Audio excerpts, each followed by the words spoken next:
തിരുവനന്തപുരം ലത്തീൻ അതിരൂപത വികാരി general monsignor father യൂജിൻ പെരേരയ്ക്കെതിരെ കേസെടുത്ത നടപടിയിൽ ശക്തമായ പ്രതിഷേധമറിയിച്ച് സീറോ മലബാർ സഭ public affairs commission. Commission convener bishop Mar Thomas തറയിൽ പുറത്തിറക്കിയ പ്രസ്താവനയിലാണ് ഇക്കാര്യം പറഞ്ഞിരിക്കുന്നത്.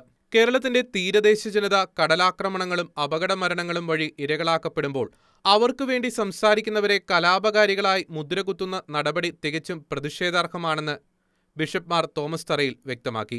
മുതലപ്പുഴയിൽ അപകടത്തിൽ മരണപ്പെട്ട മത്സ്യത്തൊഴിലാളി കുടുംബങ്ങളുടെ ദുഃഖത്തിൽ പങ്കുചേരുന്നു. മത്സ്യത്തൊഴിലാളികളുടെ ജീവനാശത്തിനും എണ്ണമറ്റ അപകടങ്ങൾക്കും കോടിക്കണക്കിന് രൂപയുടെ നാശനഷ്ടങ്ങൾക്കും പതിവായി കാരണമാകുന്ന മുതലപ്പുഴയിലെ ദുരവസ്ഥയ്ക്ക് പരിഹാരം കണ്ടെത്തേണ്ട ബാധ്യത സർക്കാരിനാണ് ഉള്ളത്. ജനപ്രതിനിധികൾ ജനങ്ങൾക്കു വേണ്ടി ആത്മാർത്ഥമായി ഇടപെടുന്നവരുടെ വികാരം കൂടി ഉൾക്കൊണ്ടുകൊണ്ട് സത്യസന്ധമായ ഇടപെടലുകൾ നടത്തുകയും പ്രശ്നപരിഹാരത്തിനായി മുന്നിട്ടിറങ്ങുകയുമാണ് ആവശ്യം. മുതലപ്പുഴയിലെ അപകടാവസ്ഥ പരിഹരിക്കുന്നതിന് ശാശ്വതമായ നടപടികൾ ഉണ്ടാകേണ്ടതുണ്ടെന്ന് സീറോ മലബാർ സഭ പബ്ലിക് അഫയേഴ്സ് കമ്മീഷൻ പ്രസ്താവനയിലൂടെ അറിയിച്ചു. എന്നാൽ മത്സ്യത്തൊഴിലാളികളുടെ ദുരവസ്ഥകളിൽ കൂടെ നിൽക്കുന്നതിന് പകരം അവർക്കുവേണ്ടി ശബ്ദമുയർത്തുന്നവരെ നിശബ്ദമാക്കുന്നതിലാണ് ചില അധികാരികൾ ശ്രമിക്കുന്നതെന്ന് ബിഷപ്പ് മാർ തോമസ് തറയിൽ ആരോപിച്ചു. മത്സ്യത്തൊഴിലാളികളുടെ ഒപ്പം നിന്ന് അവരുടെ ക്ഷേമത്തിനു വേണ്ടി സാധ്യമായതെല്ലാം ചെയ്യുന്ന ലത്തീൻ സഭയ്ക്കെതിരെ ദുരുദ്ദേശപരമായ ആരോപണങ്ങളാണ് ഉന്നയിച്ചിരിക്കുന്നത്. ഇത് അങ്ങേയറ്റം പ്രതിഷേധാർഹമാണ്. കഴിഞ്ഞ ദിവസം മുതലപ്പുഴയിലുണ്ടായ പ്രതിഷേധങ്ങളുടെ പേരിൽ ഫാദർ യൂജിൻ പെരേര ഉൾപ്പെടെയുള്ളവർക്കെതിരെ രജിസ്റ്റർ ചെയ്ത കേസുകൾ പിൻവലിക്കണമെന്നും